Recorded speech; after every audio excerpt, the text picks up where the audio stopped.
On a typical summer afternoon, a bomb rocks downtown Oslo, Norway.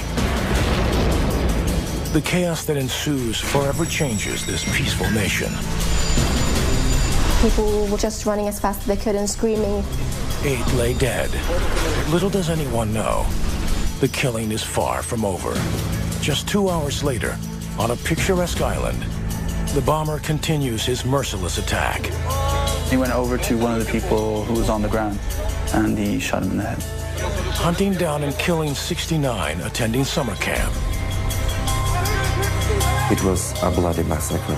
With never-before-seen footage and harrowing eyewitness accounts, this is the story of the deadliest day in Norwegian history and the extremists behind it all. A serene Friday afternoon in downtown Oslo. It seemed like a typical summer day, but within minutes, Norway would be forever changed. At about 3:30 p.m., a massive car bomb explodes outside the office of the Norwegian Prime Minister.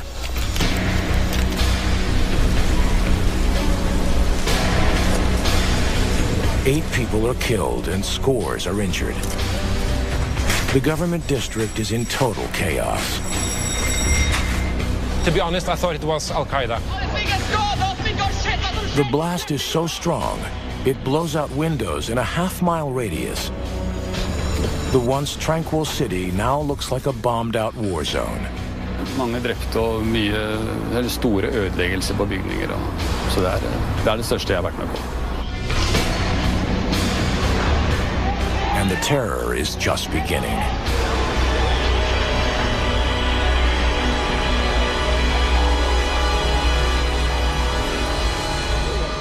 About an hour and a half after the bombing, Stage 2 of the attack is about to begin.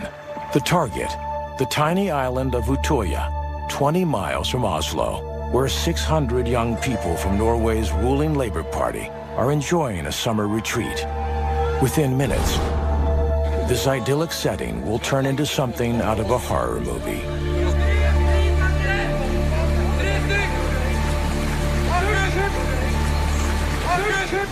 A colleague told me there's a policeman coming. 4, 5, 6 people gathered around him.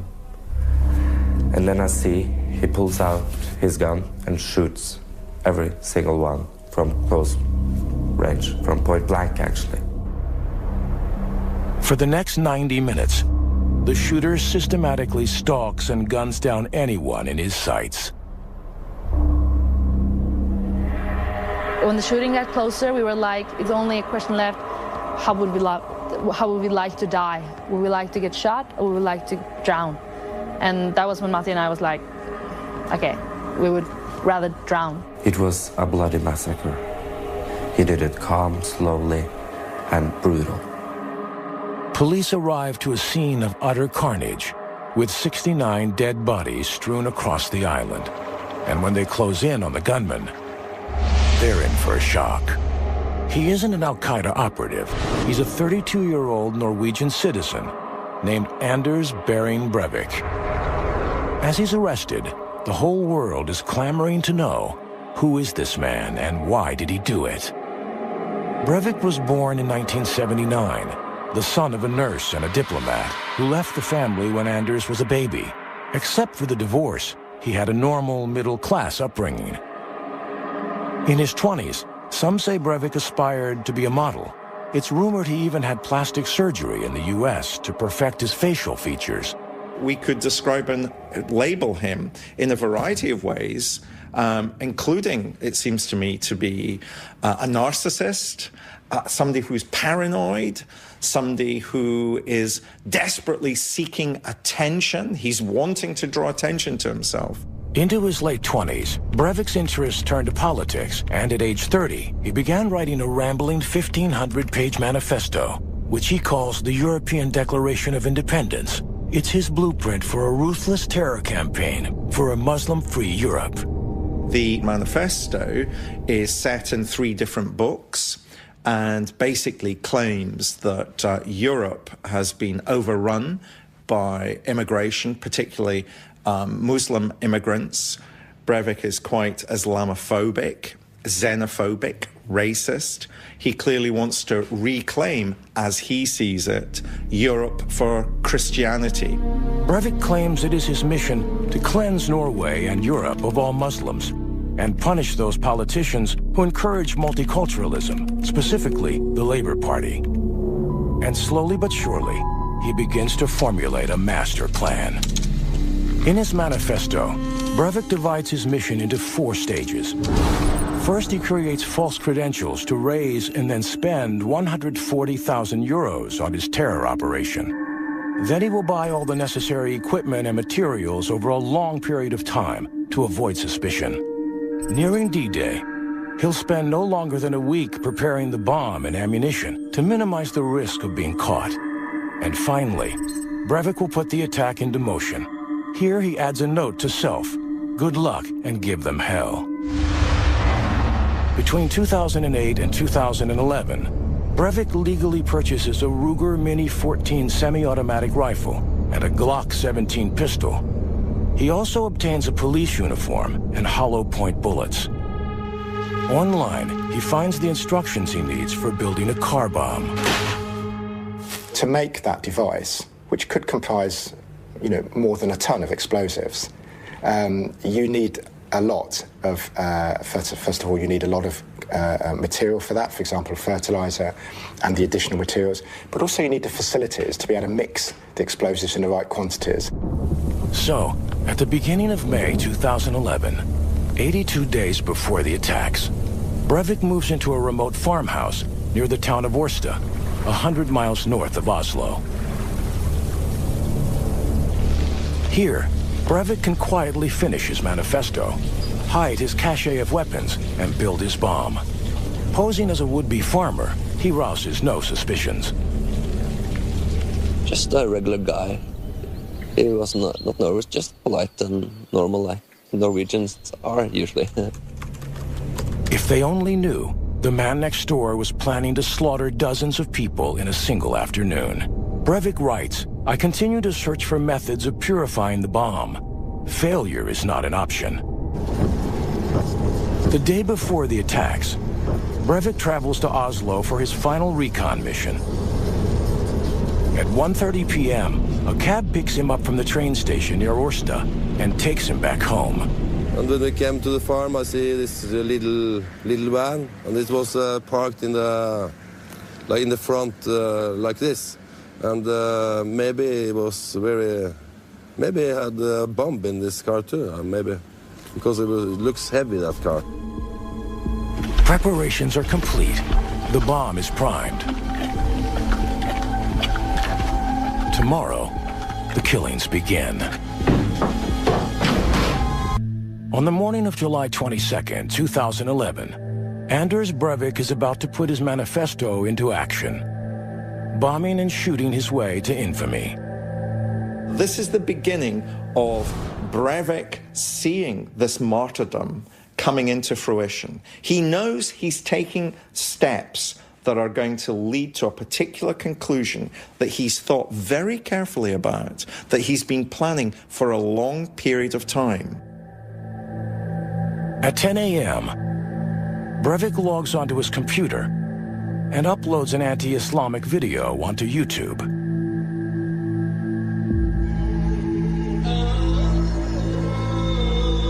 He then posts a series of bizarre self-portraits.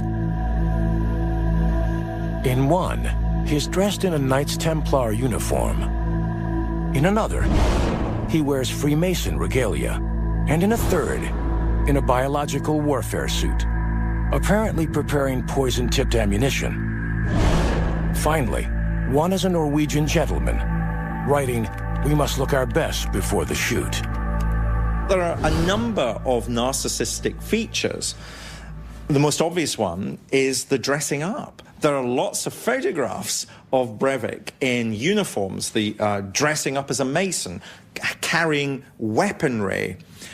He also is quite narcissistic about how those photographs are taken. He tells us in the manifesto that you should hire a professional makeup artist before you have your photograph taken. He says, I know it sounds a bit gay, but have a bit of makeup on before you have your photograph taken.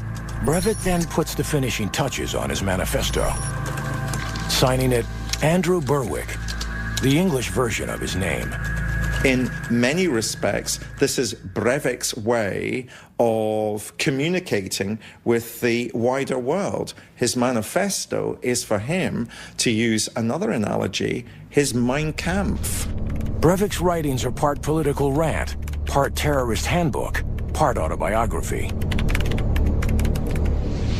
He identifies himself as a 32-year-old former bank clerk, intelligent and motivated. He claims to have been a millionaire entrepreneur in years past. In reality, he's a recluse with only a handful of friends. He's known to be a bodybuilder, steroid user, and avid gun enthusiast. He goes on to describe himself as a right-wing crusader, a senior officer of the Knights Templar, and the scourge of Islam. He emails the documents to nearly 6,000 people, whom he regards as potential followers. And he presses send on that computer. He would have seen that as being the culmination of his research, the beginning, though, of his next stage in his campaign. Minutes later, Breivik leaves on his deadly mission. His destination is Oslo. His objective, mass murder. After 3 years of planning, he is ready to wage war. It takes 2.5 hours to drive his bomb-laden van from his farmhouse to the capital, roughly 100 miles away. It's a typical Friday afternoon in Oslo. People out shopping, workers looking forward to the weekend. Johan Tandberg is just one of hundreds of people walking through town. It's a small city where people usually think they're very safe. We thought this was the safest place on earth. But that innocence is about to be shattered. Breivik parks his van outside a block of government buildings, near the offices of Prime Minister Jens Stoltenberg, leader of the Norwegian Labour Party. Breivik has his detonator set to a timer and flees the area long before his homemade bomb goes off. Johan Tandberg is caught in the blast and captures this exclusive footage. I started my camera and I saw to my left that the government building was totally destroyed. People on the street were laying around. Somewhere they lost their hearing. Blood coming out from everywhere, and people were in shock. It was terrible. Breivik's homemade bomb, made from fertilizer and charged with fuel, has wreaked havoc on downtown Oslo. I went from person to person to take the pulse, check if they were alive. Some were not. And yeah, what to do? I went on to the next kind of body. 8 people are killed in the deadly blast, and many more are seriously injured.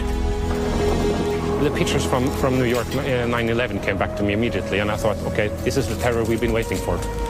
It's like nothing Norway has ever seen before, and it shakes this liberal and tolerant society to its core.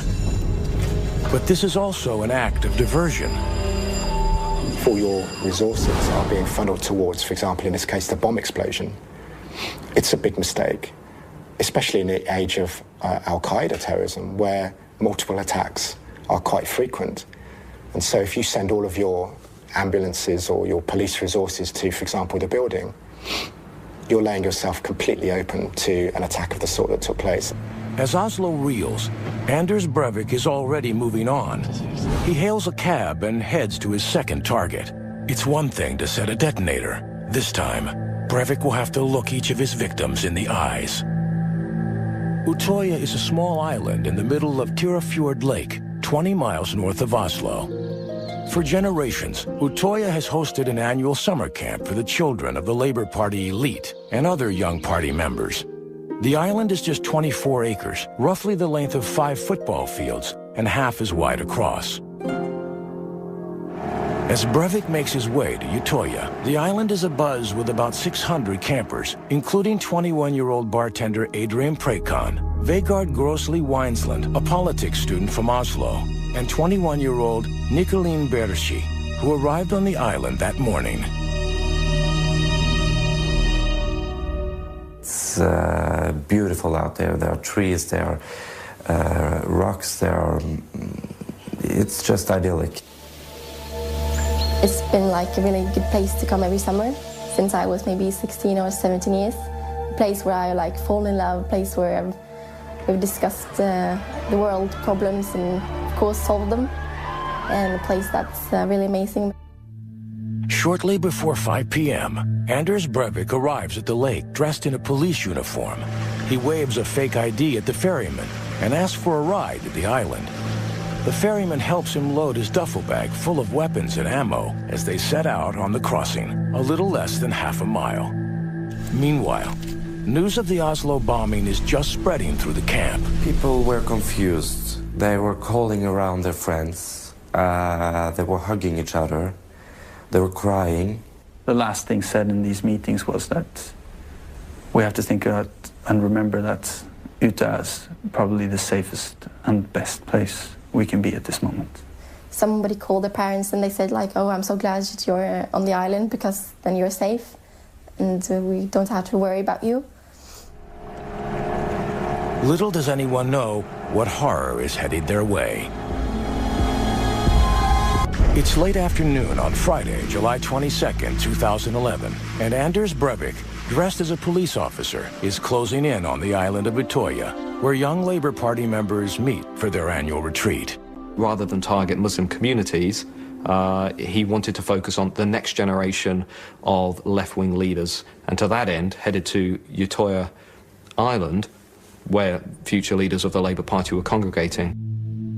He arrives at the eastern dock just after 5 p.m., brandishing his assault rifle, and kills his first victim 30 seconds later. He then makes his way up the main path towards the cafeteria, where most of the students are gathered after hearing news of the Oslo bombing. He was in a police uniform, so I first saw him in a uniform just walking very calmly, and I thought, well, this must be good, but he was like heavy armed. So I was thinking that was weird, but at least he was a policeman. He very deliberately camouflages himself wearing a policeman's uniform. So quite clearly, it was a device wearing the uniform so as to reassure those people whose lives he was going to take. Breivik beckons a group of young people over to him and then opens fire. I heard screams, and I saw people running, and I saw people falling as they were running because they were shot in the back. He went over to one of the people who was on the ground, who had fallen to the ground, and he shot him in the head. And then he went over to one of the others and shot him in the head as well. People were coming up to our camp, just running as fast as they could and screaming and saying, yeah, people are shot and it's a guy with a gun and just run and keep your heads down. And at the point I was like, okay, this is just somebody's joking. But the scene is terrifyingly real, and Breivik is just getting started.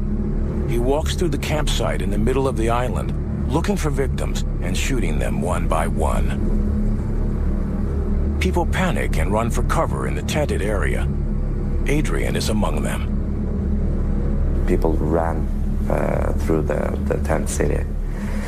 And halfway into the tent city, I stopped, turned around, hid behind a large tent just to see what was happening. He looked like a main character from a Nazi movie. He had his hair backwards.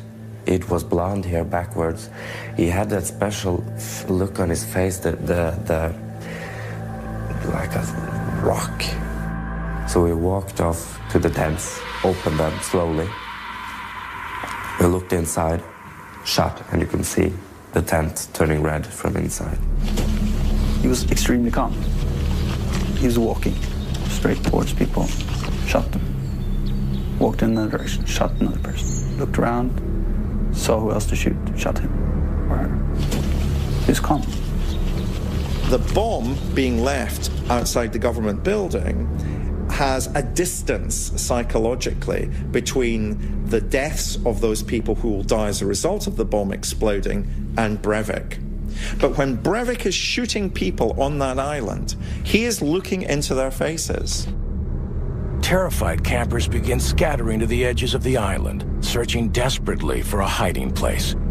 People ran through the tent city. People were just laying all over on top of each other to just try to hide and just try to be like invisible from the path where the killer was walking. But there was like too many people. Some of the campers, like Vegard, barricade themselves inside the few buildings on the island. I ran through like a short woody area, and then I came to this cabin where I hid with around 40 others. I hid in one of the bedrooms under the bed, and there I just hid and prayed. Outside, Breivik continues to stalk his prey, searching and shooting. He simply became a hunter. He simply became a one-man army, a soldier who had to do what he had to do. He would have been feeling so powerful, as if his mission was to exterminate, as he would see, to kill as many young people as he possibly could. That's when I started texting home. You know, the last text message kind of thing. Thanks for everything. Love you all. Many people try to take cover in the woods, while Nicoline's group heads toward the western shoreline and crouches on a small shelf hidden under a cliff. The shelf was like a couple of meters down from the path, and we heard somebody change the magazine or refill the bullets on the gun, and we just heard like our hearts were like really beat from heart was like really loud, and everyone just tried to not breathe and not say words. Breivik continues crisscrossing the island while dozens of campers like Adrian desperately try to stay one step ahead of him. It was a bloody massacre. He was so calm, so relaxed, so controlled. You could tell that he had planned this for a long time. At 5:27, police are first alerted to the gunfire on Utoya, but their arrival will be painfully slow. Breivik will have full run of the island for another terrifying hour.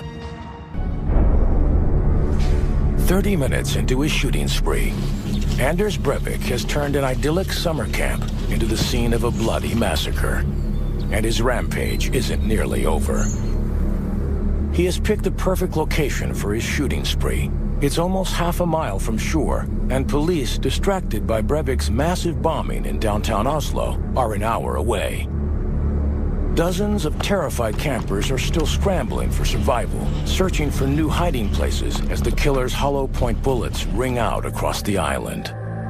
This was much worse than you see in a movie. But everybody was focused that when you are on the run on the island, you need to go down to the water, jump into the water. And so we did. Long before police arrive, a news helicopter is dispatched to the island to investigate reports of gunfire.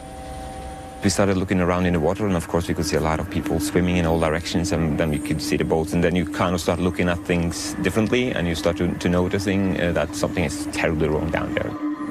But the lake is icy cold, and it's an exhausting swim to safety, especially for injured victims or those weighed down by their clothes. Realizing he's not going to survive the crossing, Adrian turns back for the island. It appears that Breivik then walks along the shore towards the dock. It's here the news camera films him standing over several bodies in the shallow water. Some people try to swim for safety, but Adrian stays put. He pointed the machine gun at me. He pointed it directly at me. I could see straight in, and I could see the fearless look he had, the murderistic look, the look that told you that you are about to die. So I yelled as loud as I can, and I begged him, please don't shoot me. please no, don't do it. And somehow he didn't. He turned around towards the people that still were swimming, shot a couple rounds at them, and yelled, this is the day you're going to die. I'm going to kill you all. Adrian is one of the blurry figures in this freeze frame, watching as another friend begs for his life. I could hear his boot approaching. 2 meters, 1 meter. He was above me. I could hear him reload. And then I knew it was now over. Breivik shoots Adrian in the shoulder.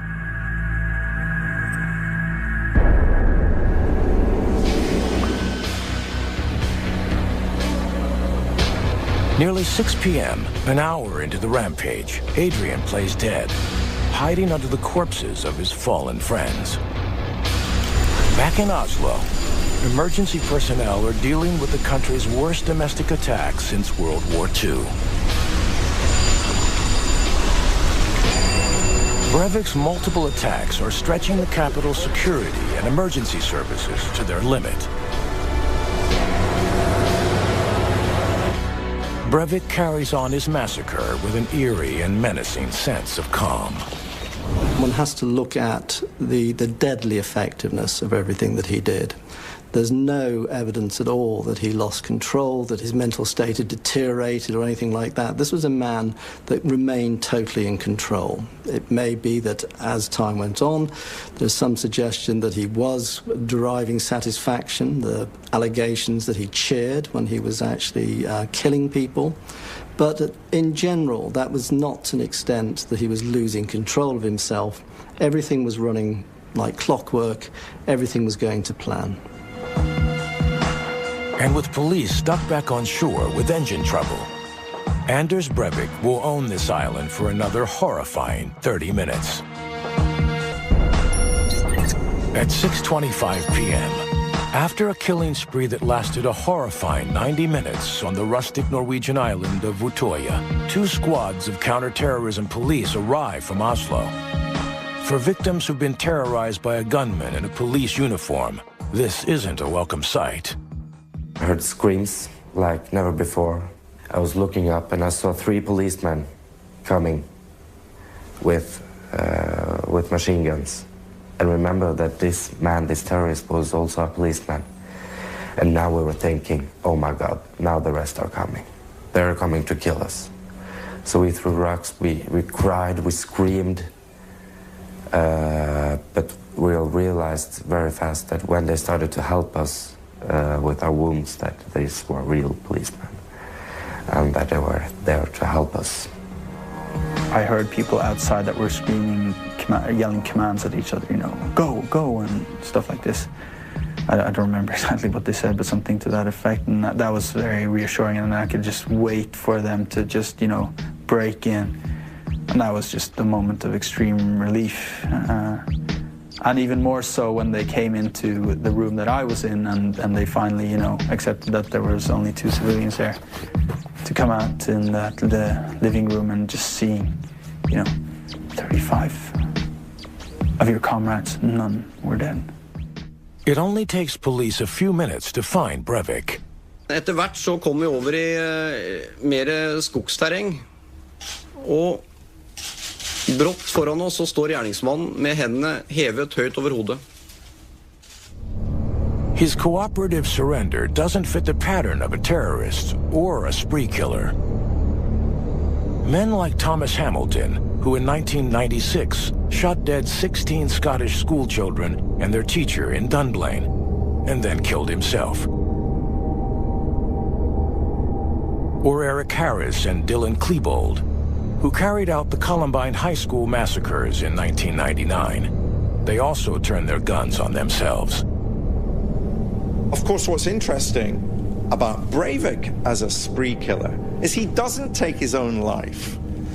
He doesn't take his own life because it seems to me that his war was going to be waged on a variety of fronts. His was a war that wasn't just going to be waged with bullets and bombs, but his was a war that was going to be waged with words after he had been arrested. He wants to go through a trial process. He wants the public platform of being able to justify his behavior.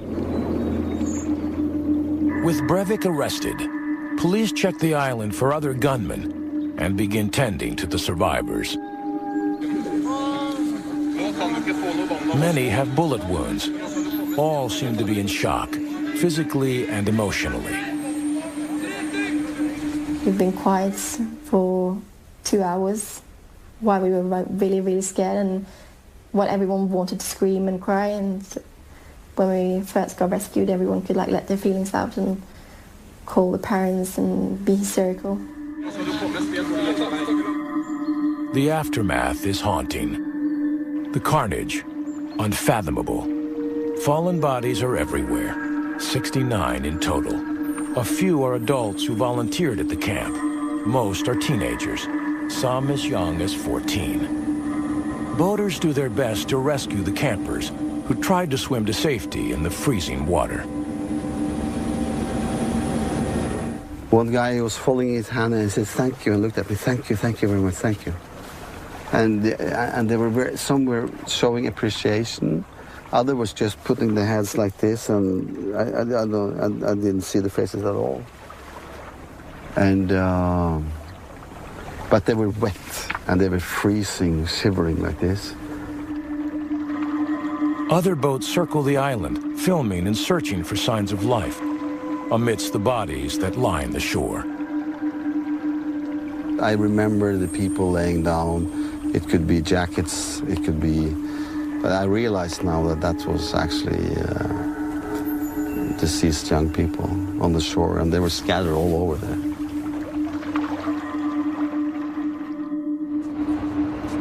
By now, Breivik is under armed guard in Oslo and issues his first statement through his lawyer. Has he shown any remorse or any regret for what he did? He said it was necessary to start a war here in Europe and throughout the Western world. So he's sorry that it was necessary, but it was necessary, he says. Breivik's lawyer says his client is rational, but is he sane? His whole case is indicated he's insane. But does he say he's not insane? That he's insane. But does he say, have you asked him, are you insane?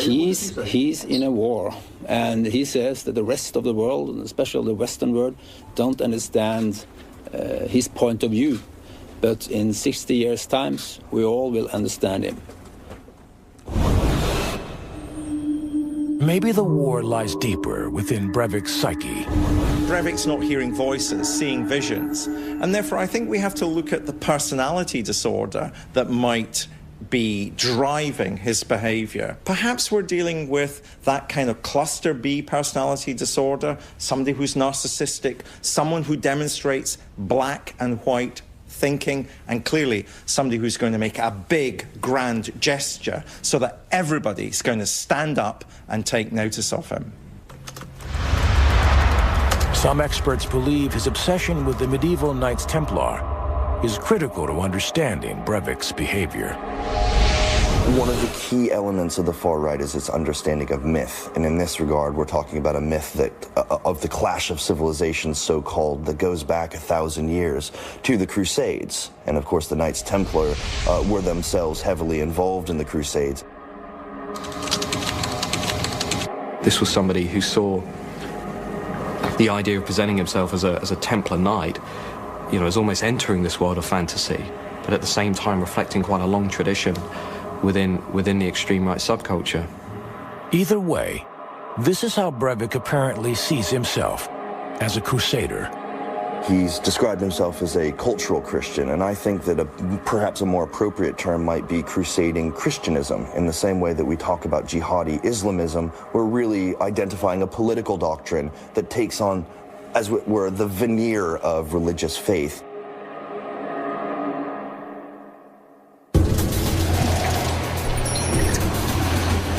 It's noon on Monday. Breivik is driven to Oslo's main courthouse for his first hearing. Hundreds gather outside, straining for a glimpse of the killer. It seems the whole world is watching. In a close hearing, a statement from Breivik is read aloud. Målet med attentatet var å gi et kraftig signal til folket. Any person with a conscience cannot allow its country to be colonized by Muslims. End of quote. The argument now is really about the cultural compatibility of Muslims as the far right sees it. They would argue that Muslims are simply incompatible with European values, that they undermine women's rights, that they undermine the rights of homosexual communities, that they undermine ways of life and values and the national communities within Europe. As Breivik is driven back to his cell, cameras are able to capture the first glimpse of him since the killings. A man still refusing to accept he has committed a crime, looking at ease, possibly even pleased with himself. The pressing question now is whether Breivik was acting alone.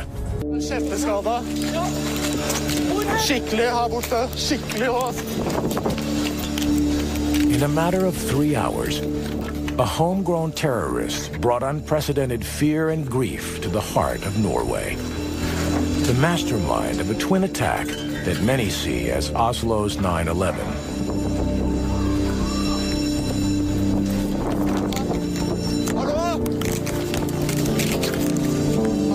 First, he ravaged the city center, killing 8 people with a massive homemade car bomb.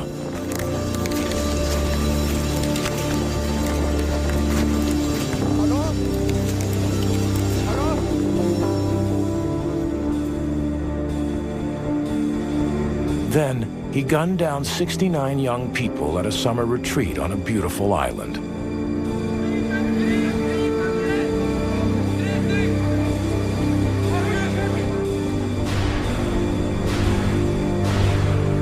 All this, the work of one disturbed mind. The mind of Anders Breivik.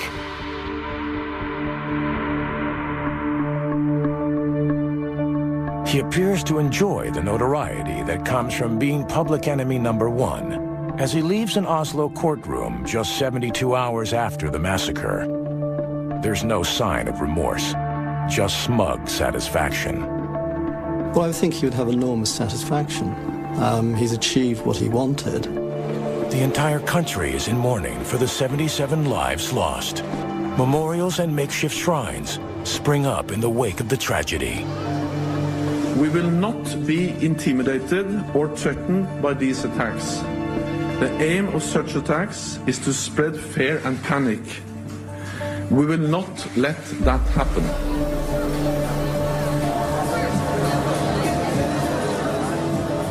I would like to quote one of our comrades who said, if one person can create so much hate, then just imagine how much love we can share together. He might have been more violent than us, but our ideas are better, and it is our ideas that will prevail and will win, I'm sure. Breivik's hearing brings to light 2 important facts.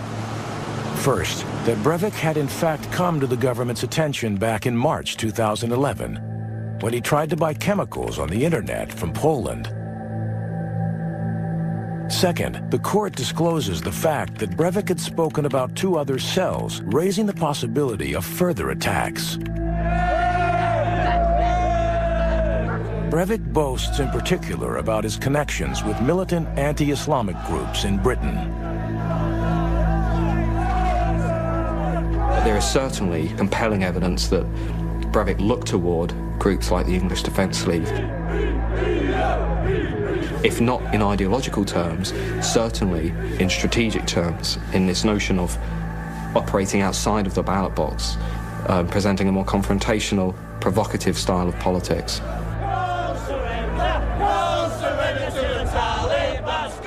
Given his narcissistic bent, Breivik may have longed for a following like the English Defence League. He emailed his manifesto to over 6,000 people, One can only imagine how large his audience is now. He was trying to offer a brand to sections of the European far right. This was a guy that wasn't only explaining what was wrong with the world as he saw it, but he was leaving behind a detailed blueprint for any would-be successors or would-be copycat attackers. So it's a document that sets out to explain why he's behaving in the way that he's going to behave, but it's also a document that's been heavily plagiarized from other extreme right-wing sources. One of these sources is the Unabomber Ted Kaczynski, whose 20-year mail bombing spree killed 3 people and injured 23 others. Kaczynski and Breivik were both people who saw themselves as masterminds of a revolution. They saw the world going in the wrong direction, in Kaczynski's case because of technology, in Breivik's case because of immigration and diversity in Norway. But in both cases, they saw themselves as the people who were going to stop this through a violent act. Other observers feel he has more in common with Oklahoma City bomber Timothy McVeigh, who became a cult figure for the extreme right. One of the parallels that has been drawn by commentators, I think, is that to Timothy McVeigh, not just the choice of weaponry in his bombing, but also the indiscriminate nature of choosing a target, and whoever's there on that day is going to be killed. No matter why Breivik committed this horror, no matter his influences, the end result is the same: a senseless tragedy paid for in innocent lives. We simply have to deal with Breivik as a spree killer, as somebody who committed horrific, horrendous acts. We treat him as an offender. Let's not elevate his celebrity, nor turn him into some kind of martyr. The most immediate impact is on the victims' families and the Norwegian people themselves, the ones left behind to mourn. What is the most awful thing that you can do to someone? Probably kill their children and leave them alive to grieve over it. I can hardly believe that I witnessed executions of young people, innocent civilians, who were on a camp to learn more about politics and have fun. It's unbelievable. And you all just want to wake up from this nightmare, but, you know, you never do.